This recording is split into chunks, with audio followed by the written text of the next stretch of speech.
Hello friends, welcome back to our channel mums daily. ഇന്ന് ഞാൻ വന്നിരിക്കുന്നത് ഒരു സ്പെഷ്യൽ ലഡുവിൻ്റെ റെസിപ്പി ആയിട്ടാണ്. നമ്മൾ ഈ ലഡു ഉണ്ടാക്കുന്നത് വീട്ടിലൊക്കെ എപ്പോഴും ഉണ്ടാവുന്ന റവ വെച്ചിട്ടാണ്. അപ്പോൾ ഒത്തിരി കാര്യങ്ങളൊന്നും വേണ്ട, വളരെ കുറച്ച് കാര്യങ്ങൾ വെച്ച് വളരെ ടേസ്റ്റി ആയിട്ടുള്ള റവയാണ് ഇന്ന് ഉണ്ടാക്കാൻ പോകുന്നത്. നമുക്ക് നോക്കാം. അതിനായിട്ട് ഞാനിവിടെ ഒരു ബൗൾ എടുത്തിട്ടുണ്ട്. ഇതിനകത്തോട്ട് 1 കപ്പ് റവയാണ് ചേർത്ത് കൊടുക്കുന്നത്. ഞാനിവിടെ എടുത്തിരിക്കുന്ന റവ ഒത്തിരി വലിയ റവയൊന്നും അല്ല കേട്ടോ, വളരെ സാധാരണ നമ്മൾ ഉപ്പുമാവിനൊക്കെ ഉപയോഗിക്കുന്ന റവയാണ്, അല്ലാതെ ഇഡ്ഡലി റവയല്ല എടുത്തിരിക്കുന്നത്. അപ്പോൾ ഇത് 1 കപ്പ്, ഇത് വറുത്തതോ വറുക്കാത്തതോ ആണെങ്കിലും കുഴപ്പമൊന്നുമില്ല. ഞാനിന്നിപ്പോൾ ഇവിടെ വറുക്കാത്ത റവയാണ് എടുത്തിരിക്കുന്നത്. അപ്പോൾ 1 കപ്പ് റവയ്ക്ക് നമ്മൾ ഏത് കപ്പിലാണോ റവ അളന്നത് അതേ കപ്പിൽ 1/2 കപ്പ് വെള്ളം വേണം. അത് ചൂടുവെള്ളമൊന്നുമല്ല, സാധാരണ വെള്ളമാണ്. അപ്പോൾ നമുക്ക് എല്ലാ വെള്ളം കൂടെ ഒരുമിച്ച് ഒഴിക്കേണ്ട, ആവശ്യത്തിന് വെള്ളം ഒഴിച്ചിട്ട് നമുക്കിതൊരു നമ്മുടെ ചപ്പാത്തിക്കൊക്കെ മാവ് കുഴയ്ക്കുന്ന കണക്കിന് ഒന്ന് കുഴച്ചെടുക്കണം.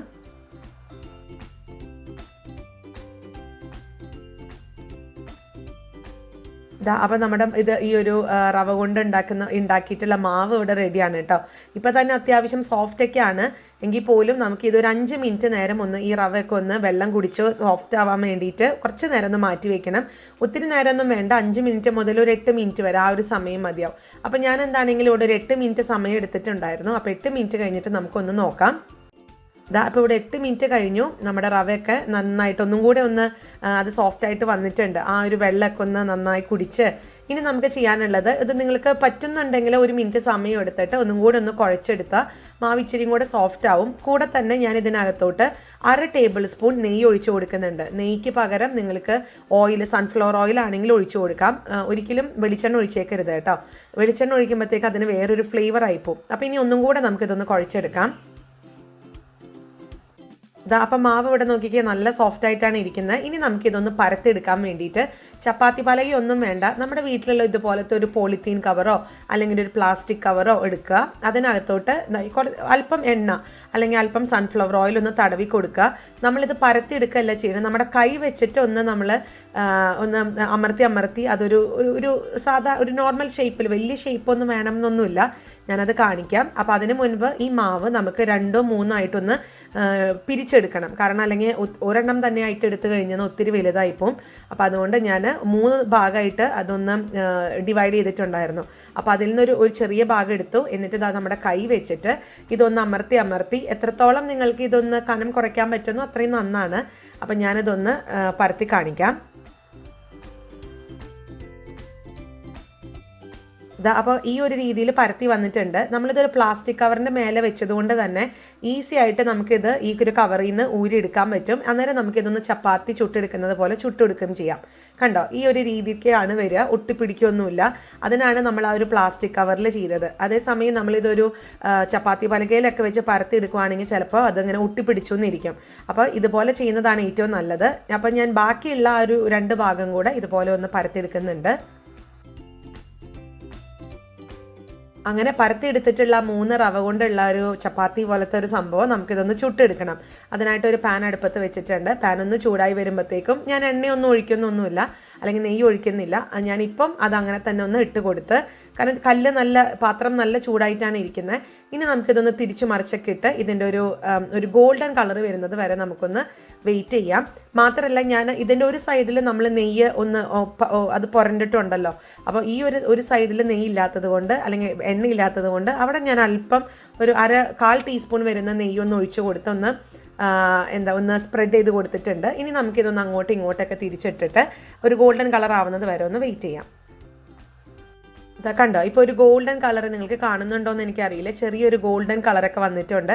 അപ്പോൾ ഈ ഒരു സമയത്ത് നമുക്കിതൊരു പാത്രത്തിൽ നിന്ന് എടുത്ത് വേറൊരു പാത്രത്തിലോട്ട് മാറ്റി വെച്ച് ബാക്കിയുള്ള 2 ആ ഒരു റവയുടെ ഒരു ചപ്പാത്തി ഉണ്ടല്ലോ അതും കൂടെ നമുക്കൊന്ന് ചുട്ടെടുക്കാം. അങ്ങനെ നമ്മുടെ ഈ 3 ചപ്പാത്തിയും അല്ലെങ്കിൽ റവ കൊണ്ട് ഉണ്ടാക്കിയ ചപ്പാത്തി ഞാൻ ചുട്ടെടുത്ത് വന്നിട്ടുണ്ട്. അപ്പോൾ ഇത് നല്ല ചൂടുണ്ട് ഇപ്പോൾ, അതുകൊണ്ട് ഇതൊന്ന് ചൂടാറട്ടെ. അതിനുശേഷം നമുക്ക് ബാക്കിയുള്ള കാര്യം നോക്കാം. അപ്പോൾ ഇത് ചൂടാറുന്ന നേരം കൊണ്ട് നമുക്ക് പഞ്ചസാര ഒന്ന് പൊടിച്ചെടുക്കേണ്ടതുണ്ട്. അതിനായിട്ട് മിക്സിയുടെ ജാർ എടുക്കുക. അതിനകത്തോട്ട് 1/2 കപ്പ് പഞ്ചസാരയാണ് എടുത്തിരിക്കുന്നത്. അപ്പോൾ നിങ്ങൾക്ക് കൂടുതൽ വേണമെങ്കിൽ കൂടുതൽ ചേർക്കാം. പക്ഷേ ഞാൻ ഉണ്ടാക്കിയത് വെച്ചിട്ട് ഈ ഒരു 1/2 കപ്പ്, 1 കപ്പിന് 1/2 കപ്പ് കറക്റ്റ് ആയിരുന്നു കേട്ടോ. ഒത്തിരി മധുരം കൊള്ളത്തില്ലല്ലോ. അപ്പോൾ അതുകൊണ്ട് 1/2 കപ്പ് എടുക്കാൻ നോക്കുക.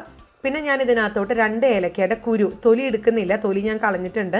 അപ്പോൾ ഈ കുരും കൂടെ ചേർത്ത് എടുക്കുന്നുണ്ട്. ഇനിയിപ്പോൾ ഒന്ന് പൊടിച്ചെടുക്കുന്നുണ്ട്. ഇനി നിങ്ങൾക്ക് ഞാനിത് കുരു ഇടാൻ കാരണം എൻ്റെ കയ്യിൽ ഏലക്ക പൊടിച്ചതില്ല ഫ്ലേവറിൽ ഇടാൻ വേണ്ടിയിട്ട്. അതുകൊണ്ടാണ് ഞാൻ ഏലക്ക ഇതിനകത്തിട്ടൊന്ന് പൊടിച്ചെടുത്തത്. അങ്ങനെ നമ്മുടെ ഈ ഒരു പഞ്ചസാര പൊടിച്ചതും അവിടെ റെഡിയാണ്. അപ്പം ആ ഒരു സമയം ഞാൻ നോക്കിക്കഴിഞ്ഞപ്പം ഇതൊക്കെ ചൂടാറി വന്നിട്ടുണ്ട്. നമ്മളൊരു ചപ്പാത്തി കണക്കിന് പരത്തിയെടുത്തത് അല്ലെങ്കിൽ ചുട്ടെടുത്തത്. ഇത് നമുക്ക് ചെറിയ ചെറിയ കഷ്ണങ്ങളാക്കി ഒരു ബൗളിലോട്ടൊന്ന് മാറ്റിയിടാം. ഇതൊന്ന് കീറിയെടുക്കുകയാണ് ചെയ്യുന്നത്, കാരണം നമ്മളിനി ഇത് മിക്സിയിലൊന്ന് പൊടിച്ചെടുക്കുന്നുണ്ട്.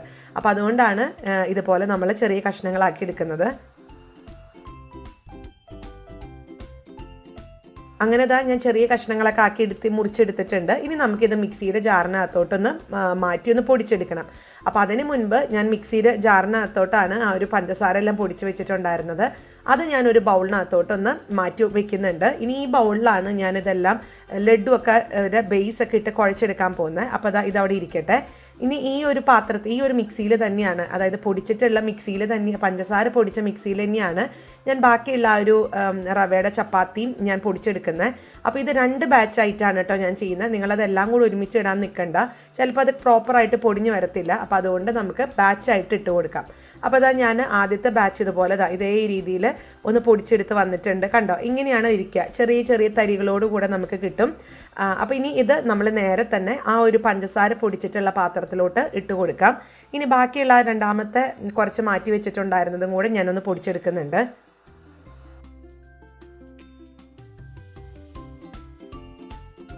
അപ്പോൾ എല്ലാം പൊടിച്ചത് ഇട്ടിട്ടുണ്ട്. ഇനി അടുത്തത് ഇതിനകത്തോട്ട് ഞാൻ തേങ്ങയാണ് ചേർത്ത് കൊടുക്കുന്നത്. 2 ടേബിൾ സ്പൂൺ തേങ്ങ. അത് ഒന്നില്ലെങ്കിൽ ഡെസിക്കേറ്റഡ് കോക്കനട്ട് നിങ്ങൾക്ക് ചേർത്ത് കൊടുക്കാം, അല്ലെങ്കിൽ ഫ്രഷ് ആയിട്ട് ചെരുകിയ തേങ്ങ 2 ടേബിൾ സ്പൂൺ ചേർത്ത് കൊടുക്കാം. ഇനി ഇപ്പം നേരത്തെ ആ പഞ്ചസാര പൊടിച്ച സമയത്ത് ഏലക്ക ഇട്ടിട്ടില്ല എന്നുണ്ടെങ്കിൽ അതിന് പകരം നിങ്ങൾക്ക് ഇവിടെ ഒരു 1/4 ടീസ്പൂൺ ഏലക്കപ്പൊടി ചേർത്ത് കൊടുക്കും ചെയ്യാം കേട്ടോ. അപ്പോൾ ഇനി ഒരു സ്പൂൺ വെച്ചിട്ട് ഞാൻ നന്നായിട്ടൊന്ന് മിക്സ് ചെയ്തെടുത്തിട്ടുണ്ട്. ഇനി ഞാനിതൊന്ന് കൈ വെച്ചിട്ടും കൂടെ ഒന്നും കൂടെ ഒന്ന് മിക്സ് ചെയ്യുന്നുണ്ട്, കാരണം ചില പഞ്ചസാര പൊടിഞ്ഞ് തന്നെ കട്ടയിട്ട് കിടക്കുന്നുണ്ട്. അപ്പോൾ അതിന് വേണ്ടിയിട്ട് കൈ വെച്ചിട്ടൊന്നും കൂടെ നമുക്കൊന്ന് മിക്സ് ചെയ്തെടുക്കാം. അപ്പോൾ അതവിടെ ഇരിക്കട്ടെ. ഇനി നമുക്ക് ഇതിന് ഇടാനുള്ള നട്ട്സും കാര്യങ്ങളൊക്കെ ഒന്ന് നെയ്യിൽ വറുത്തെടുക്കണം. അതിനായിട്ടൊരു പാത്രം ചൂടായി വരുമ്പോഴത്തേക്കും 2 ടേബിൾ സ്പൂൺ നെയ്യാണ് ഞാൻ ചേർത്ത് കൊടുക്കുന്നത്. അപ്പോൾ നെയ്യൊക്കെ ഒന്ന് ചൂടായി വരുമ്പോൾ നമുക്ക് ഇഷ്ടമുള്ള നട്ട്സ് ചേർത്ത് കൊടുക്കാം. ഞാനിവിടെ അല്പം കശുവണ്ടിയും അല്പം പിസ്തയും കൂടിയാണ് ചേർക്കുന്നത്. പിസ്തയ്ക്കാകുമ്പോൾ ഒരു പച്ച കളറൊക്കെ കിട്ടുമല്ലോ എന്ന് ഓർത്തിട്ട്. അല്ലെങ്കിൽ നിങ്ങൾക്ക് ഇനിയിപ്പോൾ ഉണക്കമുന്തിരി ചേർക്കണം എന്നുണ്ടെങ്കിൽ ഉണക്കമുന്തിരിയും ചേർത്ത് കൊടുക്കാം. അത് നിങ്ങൾക്ക് എന്തൊക്കെ ഡ്രൈ നട്ട്സ് ആണ് ഇഷ്ടം, ഡ്രൈ ഫ്രൂട്ട്സ് ആണോ ഇഷ്ടം, അതൊക്കെ ചേർത്ത് കൊടുക്കാം. അപ്പോൾ ഇതൊന്ന് നമുക്ക് വറുത്ത് ഇതൊന്ന് ചൂടായി അല്ലെങ്കിൽ ഇതൊന്ന് വറുത്ത് കഴിയുമ്പോഴത്തേക്കും ഈ പാത്രത്തിലുള്ള നെയ്യ് എല്ലാം, അതായത് ആ ഫുൾ നെയ്യ് അടക്കം നമ്മൾ ആ ഒരു തയ്യാറാക്കി വെച്ചിരിക്കുന്ന റവയുടെ മിക്സിനകത്തോട്ടൊന്ന് ഒഴിച്ചു കൊടുക്കുകയാണ് ചെയ്യുന്നത്.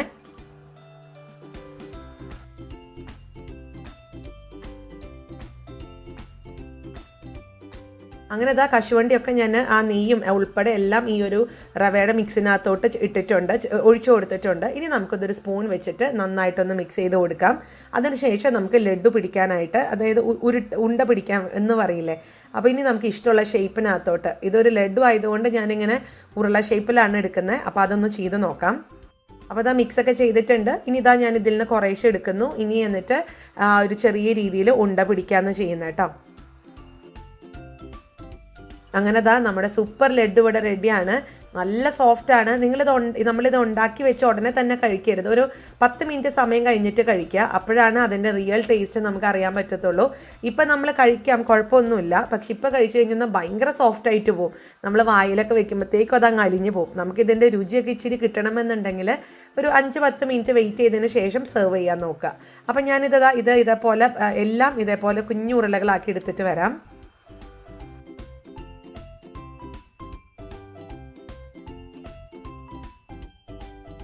അങ്ങനെ നമ്മുടെ സൂപ്പർ ലഡു ഇവിടെ റെഡിയാണ്. വളരെ എളുപ്പമാണ് ഉണ്ടാക്കിയെടുക്കാൻ. ഞാനിങ്ങനെ പറയുന്നത് കൊണ്ടാണ് ഒത്തിരി വലിയ കാര്യമായിട്ട് തോന്നുന്നത്.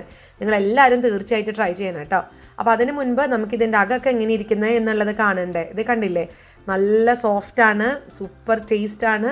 എല്ലാവരും ട്രൈ ചെയ്ത് നോക്കുക. കുഞ്ഞുങ്ങൾക്കൊക്കെ ഇനി നമ്മുടെ വീട്ടിലുള്ള കാര്യങ്ങളൊക്കെ വെച്ചിട്ട് ബേക്കറിയിലത്തെ പ്രിസർവേറ്റീവ്സ് ചേർത്തതൊന്നും കൊടുക്കണ്ട. വളരെ നാച്ചുറൽ ആയിട്ടുള്ള കാര്യങ്ങൾ വെച്ചിട്ട് നമ്മുടെ കൺമുന്നിൽ തന്നെ ഉണ്ടാക്കി കൊടുക്കാം. അപ്പോൾ എല്ലാവരും ട്രൈ ചെയ്യുമെന്ന് ഞാൻ വിചാരിക്കുന്നു. അങ്ങനെയാണെങ്കിൽ ലൈക്ക് ചെയ്യുക, ഷെയർ ചെയ്യുക, കമൻറ്റ് ചെയ്യുക. അതുപോലെ തന്നെ നമ്മുടെ ഈ ചാനൽ ആദ്യമായിട്ടാണ് കാണുന്നതെങ്കിൽ സബ്സ്ക്രൈബ് ചെയ്യാനും മറക്കരുത്. അപ്പോൾ അടുത്തൊരു വീഡിയോ ആയിട്ട് നമുക്ക് ഉടനെ കാണാം. അൻറ്റിൽ ദെൻ ബൈ.